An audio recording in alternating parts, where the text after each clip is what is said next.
Siyempre, kasama ko naman sa aking team ang real-life couple na pipita sa magpakailanman. This Saturday po yan, si Miss Mariel Soriano and Joel de Pascual.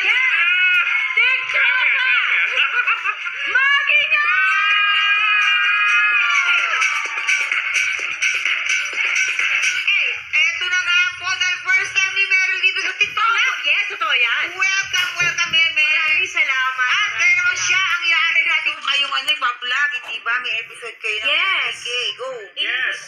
Kasi ako muna, ikaw Ikaw muna. muna. Jacqueline Boy. Inibitahan po namin kayo manood bukas ng gabi sa Magpakilanman. #Unbreakable. Dito lang sa Uy. GMA. Teka, bakit na-breakable ang title? Bakit na-breakable? Hindi ko alam, may parang storya kasi namin siya sa buhay na Sa yung buhay. talaga kami nagkahiwalay. Panoorin mo, kuya, para malaman natin, hindi ba? Okay, invite nyo sila ulit sa MPK. O, Joanne, ikaw Ikaw naman. naman. Yes, ngayon pong darating na Sabado, 8:15 p.m. Magpakilanman, Unbreakable. Yan po, kasama ko po si Meme. At panoorin niyo po siya dahil Capture sigurado ka. po namin na matutuwa kayo Nanay. sa aming episode. Bago-bago yung feel mo.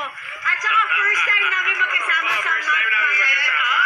Kaya kabang-abang i-check Lavu. Ay, ito po sa direksyon ni Direk Mark Reyes. Yes, Yes po. Yan. Talagang Thank dapat you. alamin natin bakit unbreakable. Talagang papanoorin kita. Panoorin Thank you. dapat. Please, Maraming thank you. salamat sa pakikipagkulinan sa amin. Meryl and Joem. Joem, baka mapikot ka. Niloloko namin ni Jason palagi, ha? Nay! Magpakailanman bukas ng gabi. Siguradong nakaabang na. Ang mga taga- Hello guys, mga ka-MPK, mag-subscribe na sa 3rd anniversary ng Magpakailanman Entertainment.